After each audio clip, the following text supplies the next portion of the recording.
হরে কৃষ্ণ। তো আমরা শ্রীমদ্ ভগবদ গীতা যথাযথ থেকে প্রথম অধ্যায় আলোচনা করছি।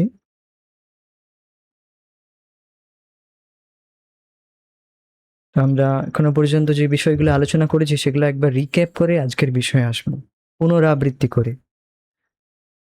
পাপ পাপমেবাশ্রয়েদস্মাन् হত্বৈতানাততাহিনা তস্মান্নার্হা বয়ম হন্তুম ধার্তরাষ্ট্রাन् সবান্ধবাन् স্বজনম হি কথম হত্বা সুখিনঃ শ্যাম মাধব। পাপমেবাশ্রয়েদস্মান, পাপই আমাদেরকে আশ্রয় করবে। হত্যৈত আততায়িনা, আততায়ী, এই আততায়ীদেরকে বধ করে আমাদের পাপই হবে। যদি ভগবান বলেন যে আততায়ীকে বধ করলে তো কোনো পাপ হবে না, তখন অর্জুন বলছেন না, পাপই হবে। তো তার কারণ অর্জুন বলেছেন যে এই সমস্ত যে ধর্মের কথা বলছেন সেটির অর্থশাস্ত্রের কথা, আর যা দুর্বল সেটি শুনেছেন। তো এই তর্ক দিয়েছিলেন, দুর্বল অর্থশাস্ত্রের ভিত্তিতে আমি কিভাবে এই আততায়ী অর্থাৎ আমার বন্ধু ধৃতরাষ্ট্র এদেরকে মারবো, যদিও এরা আততায়ী। এইভাবে তর্ক করছেন, তিনি তর্ক প্রস্তুত করছেন। তো আমার পাপই হবে, পাপই আমাকে আশ্রয় করবে। তসমান, এই জন্য, না আরহা, আমরা সমর্থ নই, বয়ম হন্তুম, আমরা সমর্থ নই মারতে, হন্তুম মারতে, কাদের? ধার্তরাষ্ট্রান সবান্তবান, ধৃতরাষ্ট্র সহিত আর যে বন্ধু বান্ধব যুদ্ধক্ষেত্রে উপস্থিত হয়েছে, এই জন্য আমরা মারতে সমর্থ নই। কি জন্য মারতে সমর্থ নই? কারণ এদের মারলে আমরা তখন কাদের সাথে ভোগ করব? কাদের সাথে আমি তাহলে রাজ্য সুখ ভোগ করব? যদি আমি সকল আত্মীয় বন্ধু বান্ধবদেরকে হত্যা করে দিই, বধ করি, তাহলে কাদের সাথে উপভোগ করব? এটি একটি কারণ। দ্বিতীয় কারণ যে এদেরকে মারলে আমার পাপই হবে, আমাকে অনেক নরকে যেতে হবে, নরকে বাস করতে হবে। তো এটি বলছেন, তো এই জন্য তসমাৎ, এই জন্য আমরা সমর্থ নই। তো বলছেন এরপর, স্বজনম হি কথম হত্বা সুখিনা শ্যাম মাধব, হে মাধব, তুমি শ্রীপতি, এই শ্রীহীন কাজে আমাকে কেন নিযুক্ত করছো? যেখানে, তো বলছেন কি, স্বজনম হি কথম হত্বা সুখিনা শ্যাম মাধব, হে মাধব তুমি, এই মাধব, কেন, কি সুখ লাভ হবে এই স্বজন বধ করে? মানে কোনো সুখ আমাদের হবে না হে মাধব। তো এরপর ভগবান বলছেন, আচ্ছা, ক্ষত্রিয় ধর্ম অনুসারে তো যুদ্ধ করাই কর্তব্য, তো তোমাকে তো যুদ্ধ করতেই হবে। মানে ক্ষত্রিয়কে যদি আহুত এবং তাকে আহ্বান করা হয় যুদ্ধের জন্য, তাকে তাকে যুদ্ধ করতেই হবে। এই যদি প্রশ্ন হয়, মানে এই বিষয় যদি বলেন ভগবান, তখন তার সমাধান অর্থে এই দুটি শ্লোক বলছেন, যদিও আপনি দুটি শ্লোক বলছেন। আরেকটি লিঙ্ক আমরা শুনেছিলাম খুব সুন্দর, যে ভগবান যদি বলেন, আচ্ছা, কেবল তুমিই পাপ দেখছো, এরা কি কোনো পাপ দেখছে না? তাহলে এরা কেন যুদ্ধ করতে উপস্থিত হয়েছে? এরা তাহলে কি কোনো পাপ দেখছে না? কেবল তুমি পাপ দেখছো? তো তখন সে সেই উত্তরেও অর্জুন এই দুটি শ্লোক বলছেন, যদপ্যেতেন পশ্যন্তি লোভোপহত চেতস কুলক্ষয় কৃতম দোষম মিত্রদ্রোহে চ পাতকম কথম ন গেয়ম अस्माभिः পাপাদ अस्मान् নিবর্তিতুম কুলক্ষয় কৃতম দোষম প্রপশ্যদ্ভির্জনার্দন। তো ভগবান যদি বলেন যে ছাত্র ধর্ম অনুসারে তোমাকে যদি আহ্বান করা হয় তখন তোমাকে যুদ্ধ করতেই হবে, তো বলছে হ্যাঁ সেটা ঠিক আছে, সেটা অবশ্যই সঠিক কারণ, যে ক্ষত্রিয়কে যদি আহুত এবং ডাকা হয় যুদ্ধ করার জন্য, তাকে অবশ্যই যুদ্ধ করতে হবে। হ্যাঁ, আপনি ঠিক বলেছেন, কিন্তু সেটি সেই ক্ষেত্রে লাগু হবে যেখানে কোনো পাপ হয় না, যেখানে এই কুল ক্ষয় আর মিত্রদ্রোহ নামক কোনো এই দুইটি দোষ নেই, সেখানে এটি এই প্রযোজ্য। হ্যাঁ, আর এই যে ধৃতরাষ্ট্র, ধার্তরাষ্ট্রান পুত্রান, অর্থাৎ ধৃতরাষ্ট্রের পুত্ররা, দুর্যোধন আদি, এরা লোভের কারণ দেখতে পাচ্ছে না, লোভের কারণ এরা দেখতে পাচ্ছে না। কিন্তু আমরা তো দেখতে পাচ্ছি না, কিন্তু আমরা তো দেখতে পাচ্ছি, আমাদের জ্ঞানচক্ষু আপনি প্রদান করেছেন, আমরা তো দেখতে পাচ্ছি যে কুল ক্ষয়জনিত দোষ আর মিত্রদ্রোহে, মানে বন্ধু হত্যা করার যে দোষ, পাপ, তা হবে। তো আমরা তো দেখতে পাচ্ছি, যদিও যদিও না পশ্যন্তি, যদি আপি এতে, মানে যদিও এরা না পশ্যন্তি, দেখতে পাচ্ছে না, লোভ উপহত চেতস, লোভের কারণে এদের চেতনা, এদের বুদ্ধি ভ্রষ্ট হয়ে গিয়েছে, বা এদের অন্তঃকরণ ময়লা হয়ে গিয়েছে। এই জন্য এদের লোভের কারণে এদের বুদ্ধি খারাপ হয়ে গেছে, এদের চেতনা ঢাকা পড়ে গিয়েছে, এই জন্য এরা দেখতে পাচ্ছে না। না পশ্যন্তি, দেখতে পাচ্ছে না। কি দেখতে পাচ্ছে না? কুল ক্ষয়। কুল ক্ষয় মানে, কুল ক্ষয় মানে কুলে আর কেউ থাকবে না, কুলে বংশ পরম্পরাই নষ্ট হয়ে যাবে, কুল ক্ষয় হয়ে যাবে। হ্যাঁ, যে পূর্বপুরুষ তারা সব ক্ষয় হয়েছে, তারা সব এই যুদ্ধেই হত হবে। আর তারাই কেবল নয়, যে কুলকে রক্ষা করবে, যে কোনো পুরুষ মানুষ থাকবে না। তো সব সব এই যুদ্ধেই হত হবে। তো এটি আমি দেখতে পাচ্ছি, কুল পুরো নষ্ট হয়ে যাবে। আর মিত্রদ্রোহে চ পাত্রকম, আর মিত্রদ্রোহ মানে বন্ধুদের মধ্যে, নিজেদের মধ্যে যে এই লড়াই করা, এটা একটা পাপ। ঝগড়া করাই পাপ। আর এরপর আমি তো অস্ত্র চালাতে যাচ্ছি, তাহলে সেটা কত বড় পাপ। তো এই দোষ আমি দেখতে পাচ্ছি, কিন্তু এরা দেখতে পাচ্ছে না। হুম।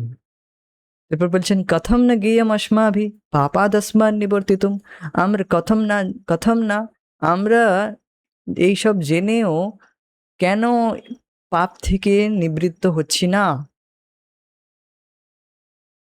আমরা কেন নিবর্তিত হব না, মানে এই পাপ থেকে দূরে থাকবো না।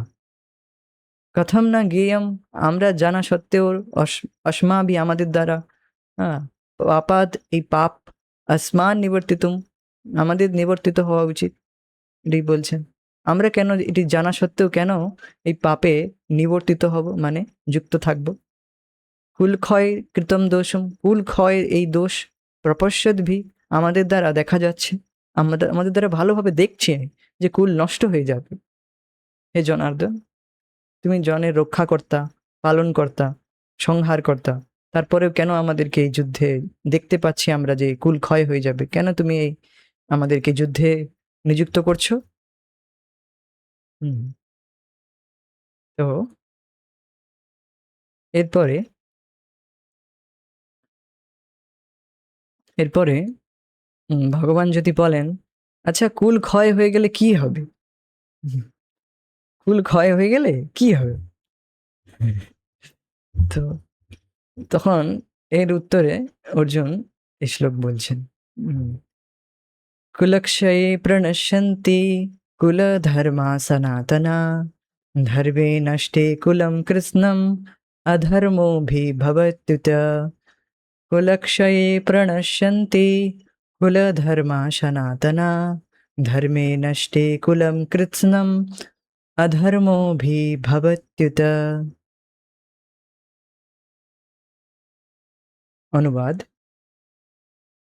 কুলক্ষয় হলে সনাতন কুলধর্ম বিনষ্ট হয় এবং তাহলে সমগ্র বংশ অধর্মে লিপ্ত হয়। অন্বয়: কুলক্ষয়, কুলক্ষয় মানে কুল নাশ হয়ে গেলে। তো আমরা শুনেছি যে অর্জুন বলছেন যে, এবার বলছেন যে কুল ক্ষয় হয়ে গেলে কি হবে। হ্যাঁ, সো বলছেন কুল ক্ষয় মানে কুল ক্ষয় হয়ে গেলে, কুল নাশে কি হয়? সনাতনা কুল ধর্মা। সনাতনা মানে সনাতন নয়, কুল পরম্পরায় যে চলে আসছে, পরম্পরায়, কুল পরম্পরায় প্রাপ্ত ধর্মসমূহ, এটা সনাতনা মানে কুল পরম্পরায় যে কুলে মানে একটা কুল ধর্ম, যে ধর্ম নিয়ম একটা চলে এসছে, সেই নিয়ম। প্রণশ্যন্তি, প্রণশ্যন্তি মানে ধ্বংস হয়। ধ্বংস হলে কি হবে?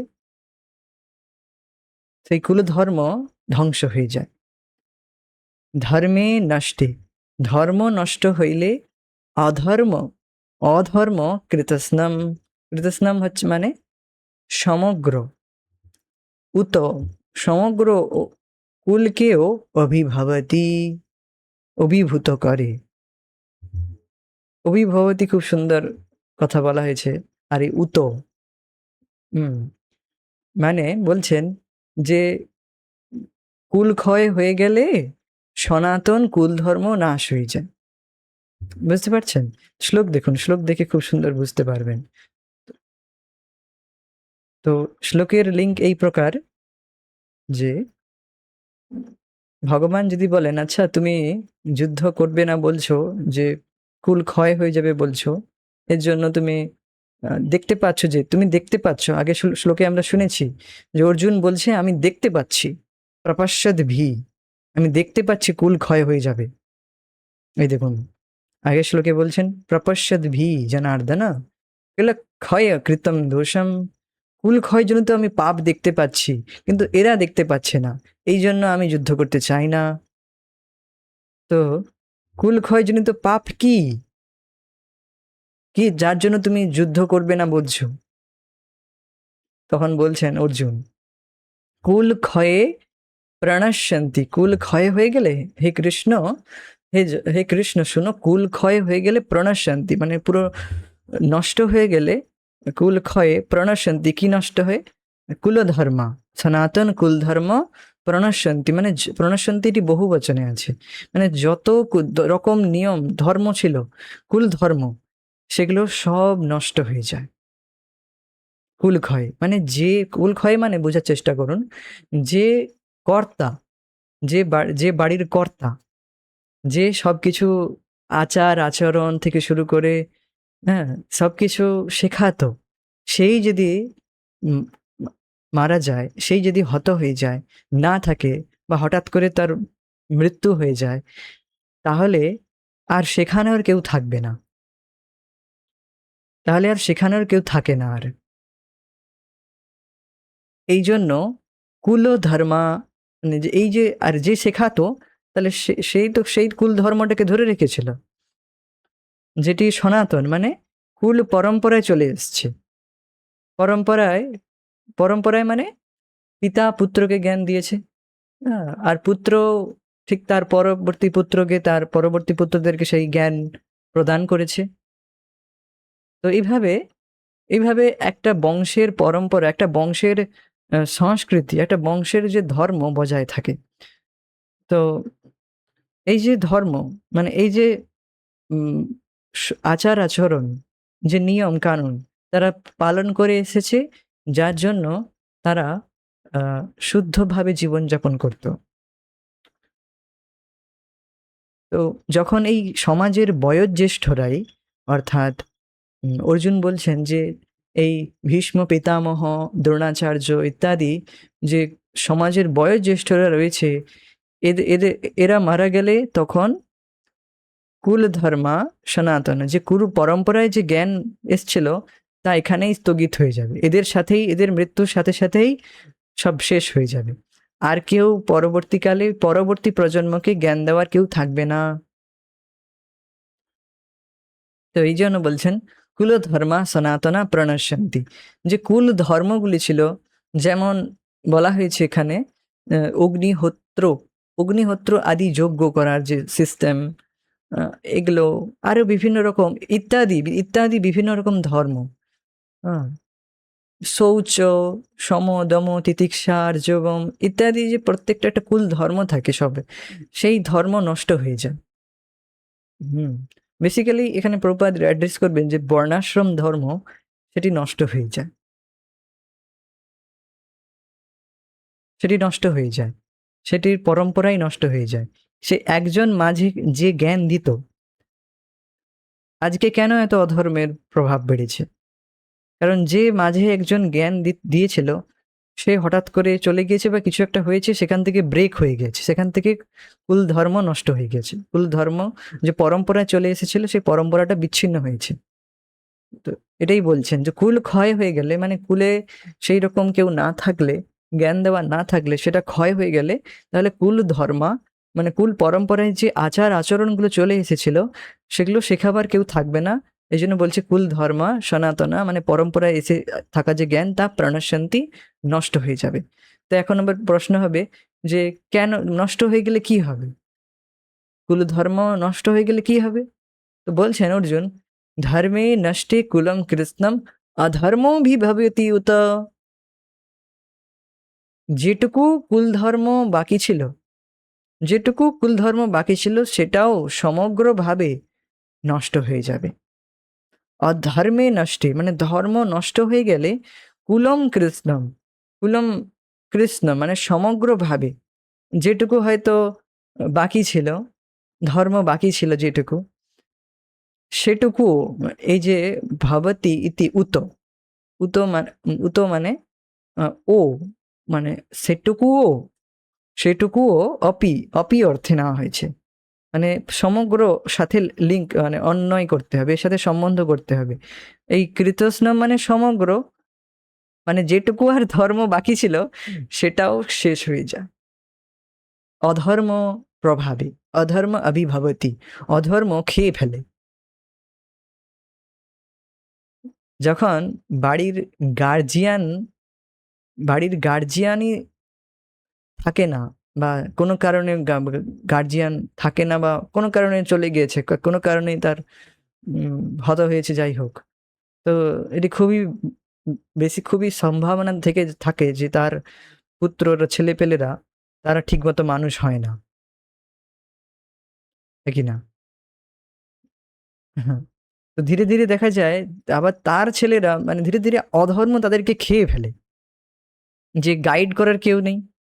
বলে না, এই ছেলেটার বাবা মারা গিয়েছে, এর মাথার ছাদ নেই। শুনেছেন এরকম? আমি শুনেছি এরকম। একজন স্টুডেন্ট মানে আমার সাথে আমাদের সিনিয়র কেউ একজন ছিল, আমাদের সাথে পড়তো। হ্যাঁ, আমি শুনেছিলাম তাদের এরকম বলতো, তো যে এর পিতা নেই, কেবল মা আছে, তো এর মাথার ছাদ নেই। তো দেখা গেছে যে পরবর্তীকালে সেই ছেলে বিগড়ে গিয়েছে অনেকটাই ভাবে, অধর্মের দ্বারা। প্রথমে খুব ভালো ছিল, কিন্তু দেখা গিয়েছে সেই ছেলেটি খুব এক নম্বর ছেলে ছিল ক্লাসের মধ্যে। হ্যাঁ, কিন্তু দেখা গিয়েছে যে পরবর্তীকালে সেই ছেলেটি মানে বিগড়ে গিয়েছে, খারাপ সঙ্গতিতে পড়ে গিয়েছে। তো অধর্মের দ্বারা খেয়ে ফেলেছে, অধর্ম থেকে খেয়ে ফেলেছে। যদি তার পিতা থাকতো, তাকে শাসন করতো, বকতো, এটাই তুই কেন করছিস এরকম, তার ভয় থাকতো যে না, পিতা বাবা আছে, বাবা আমাকে বকবে এইরকম খারাপ করলে।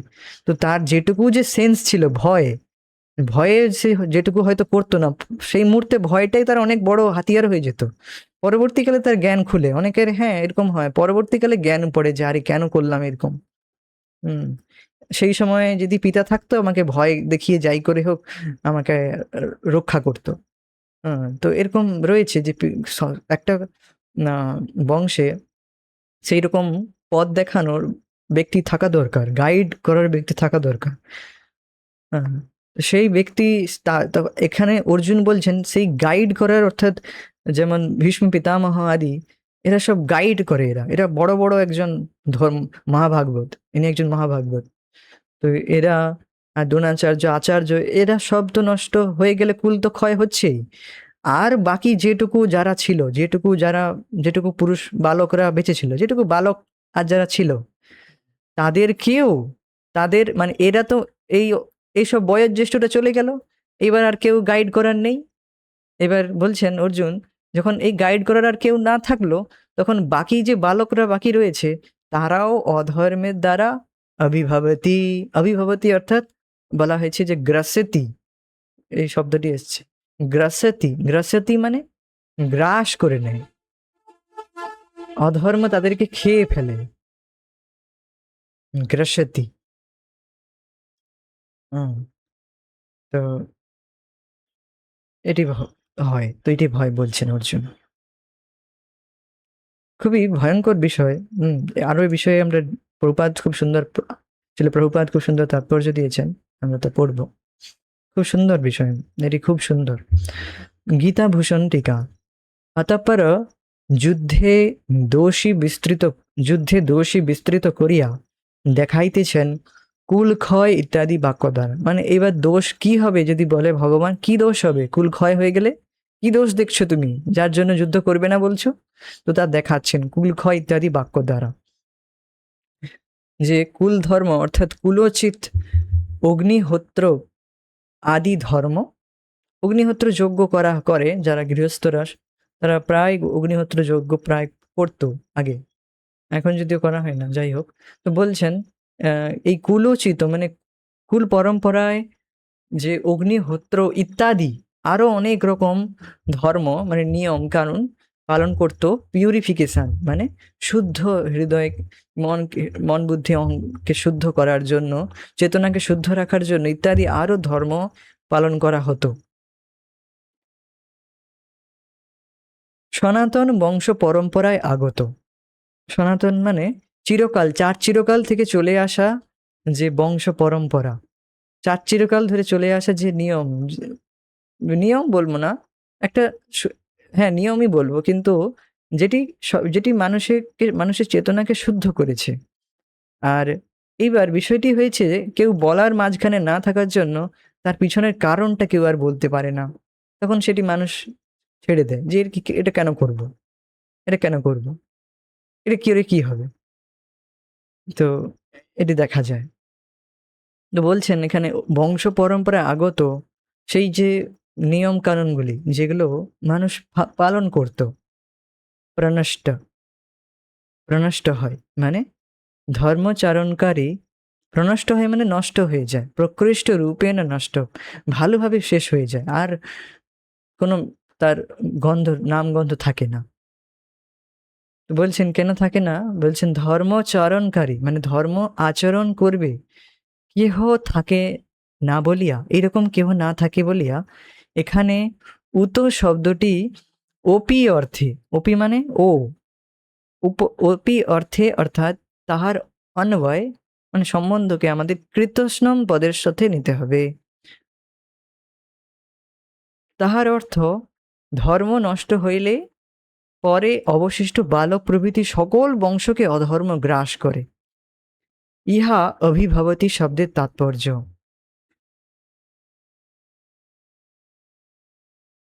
অভিভবতি শব্দের তাৎপর্য বুঝতে পেরেছেন?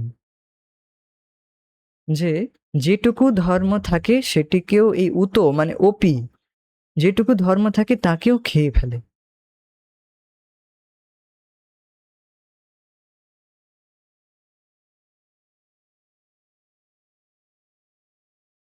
তো এটাই বলছেন এখানে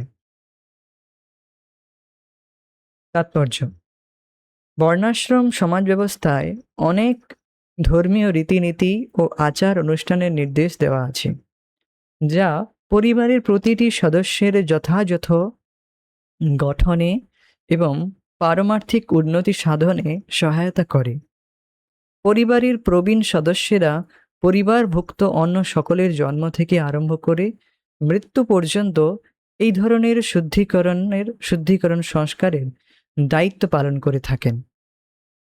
কিন্তু এই সমস্ত প্রবীণ সদস্যের মৃত্যু হলে শুদ্ধিকরণের এই সমস্ত পারিবারিক প্রথা বন্ধ হয়ে যেতে পারে, আর তখন পরিবারের নবীন সদস্যেরা অধর্মোচিত আচরণে লিপ্ত হতে পারে, তার ফলে তাদের মুক্তির সম্ভাবনা চিরতরে নষ্ট হয়ে যায়। তাই কোনো কারণেই পরিবারের প্রবীণ সদস্যদের হত্যা করা উচিত নয়। খুব সুন্দর তাৎপর্য ছিল রূপা এখানে বলছেন, দেখুন যে মুক্তির পথ চিরতরে বন্ধ হয়ে যায়। খুবই ডিপ স্টেটমেন্ট এখানে, খুবই গভীর কথা এখানে বলছেন। এখন মানুষ কেই বা মুক্তির কথা আলোচনা করে? সমাজে কে মুক্তির কথা আলোচনা করে? কেউই নয়। কেন? কারণ সেই যে পরম্পরা, যেখানে মানুষ একটা সময় চেষ্টা করত মুক্ত হওয়ার জন্য চেষ্টা করত, সেটি কোথাও না কোথাও বিচ্ছিন্ন হয়ে গিয়েছে। তারপর প্রকৃষ্ট রূপে না মানে প্রনশান্তি, খুব ভালোভাবে এটি নষ্ট হয়ে গিয়েছে, প্রনষ্ট। হ্যাঁ, যার জন্য আর এখন কেউ মানুষ সেই বিষয়ে আর চিন্তা ভাবনাও করেনি। তো সমাজে এইরকম একজন ব্রাহ্মণ বয়োজ্যেষ্ঠ ব্যক্তি থাকার দরকার, যে আমাদেরকে গাইড করবে। আর সেই রকম ব্যক্তির অভাব হওয়ার জন্যই আজকে সমাজের নবীন সদস্যেরা তারা অধর্মের দ্বারা প্রভাবিত হয়ে অধর্মচিত কাজে আচরণের দ্বারা প্রভাবিত হয় আর সেই রকম আচরণে লিপ্ত হয়। যার জন্য তাদের মানব জীবন পেয়েও যে মুক্তির পথ চিরতরে বন্ধ হয়ে যায়।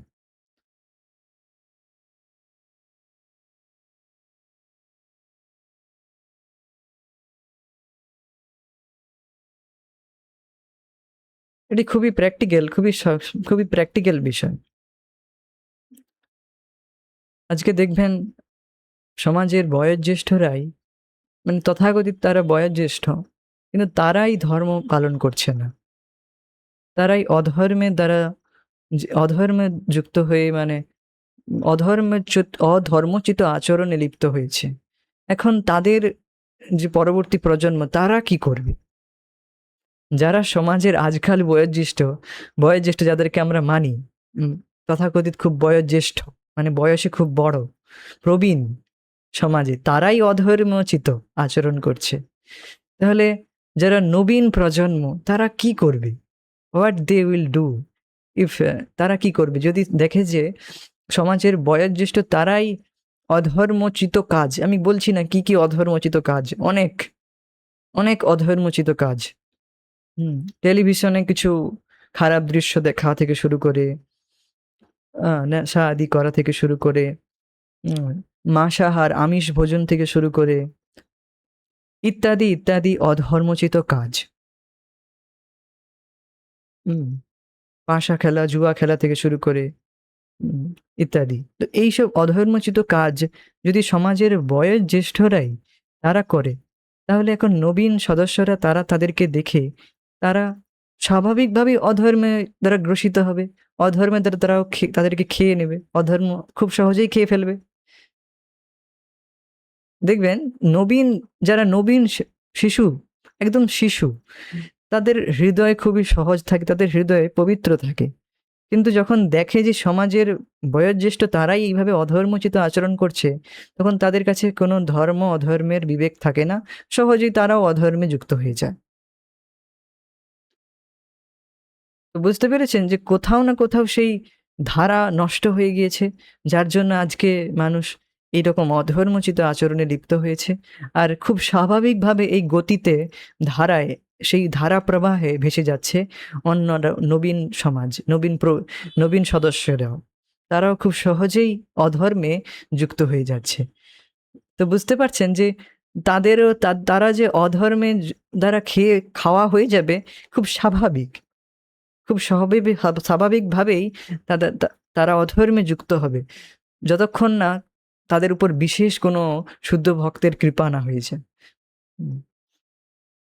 নচেত কোনো সম্ভাবনাই নেই। আজকে আপনি আর আমি এই যে প্রত্যেকে ভগবত ভক্তির এই সুযোগ লাভ পেয়ে গিয়েছি প্রভুপাদের কৃপায়, ভক্তদের কৃপায়। নাহলে আজকে তো আমরা নিজেদের সো কল তথাকথিত গার্ডিয়ান, যাদেরকে আমরা গার্ডিয়ান মানি বা যাই হোক, তো তারা তো অধর্মে যুক্তই কাজ করতে এসেছে, আমরা দেখেছি। তো এখন যদি শিল প্রভুপাদের কৃপা না হতো, মানে শিল প্রভুপাদের এই পুস্তকগুলি না থাকতো, শিল প্রভুপাদ তার শিষ্য, অর্থাৎ আরো তার শিষ্যবৃন্দ ভক্তরা যদি না থাকতো, তারা যদি আমাদেরকে আজ প্রচার না করতো, কৃষ্ণ ভাবনা না দিত, তাহলে আমরাও তো সেই পরিবারের কুল পরম্পরাগতভাবে এই অধর্মকেই আগে নিয়ে এগিয়ে যেতাম, আর নরকে নিয়ে যেতাম, নরকে গিয়ে পড়তাম। খুব সহজেই, মানে দেখবেন ছোট্ট শিশুদের কোনো জ্ঞান থাকে না, তাদের ধর্ম কি অধর্ম কি কোনো জ্ঞান থাকে না, পিতা মাতা যা করছে সেও তা করতে থাকে। এখন পিতা মাতাই যদি অধর্মে যাদের আচরণে যুক্ত রয়েছে, তাহলে কিভাবে সেই নবীন শিশু সদস্য সে কিভাবে অধর্ম থেকে বাঁচবে? তার কাছে কোনো কোনো মানে চান্সই থাকে না সে অধর্ম থেকে বাঁচবে। There is no chance at all.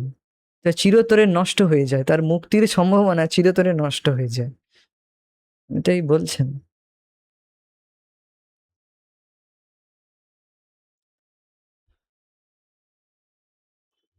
তো এরপর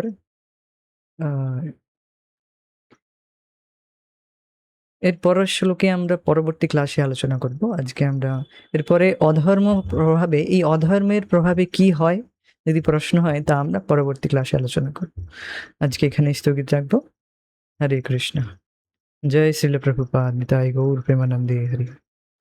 Thank you so much. Thank you for joining us. Hare Krishna.